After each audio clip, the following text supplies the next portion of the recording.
Turo is the world's largest car sharing marketplace, and the UK is the fastest growing market ever for Turo. Our top hosts make thousands of pounds a month. Really what sets them apart is their emphasis on great photography, competitive pricing, and ultimately delivering a fantastic experience for our users. And if you can do that, you set yourself on a pathway to so much success down the line, because the way our platform works is that we reward the top performing hosts, those who are the most reliable, those who have the most trips under their belt.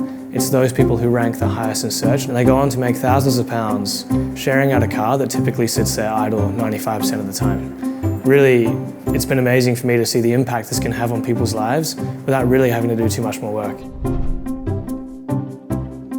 It's important for me to put the best profile out for my cars, so the best pictures and the best lighting, as clear as possible. Also to make sure that the pricing is affordable and, fair. There's a lot of competition. I want to make sure that my car is up there too. Turo's impacted my life in the sense that I can do so much more with the extra money. Holidays, number one. Extra money to spend with my little one and saving.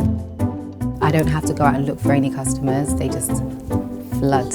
Hence why I'm getting bookings every single day. And I make on average about £1,000 to £2,000 a month. It's been really, really good.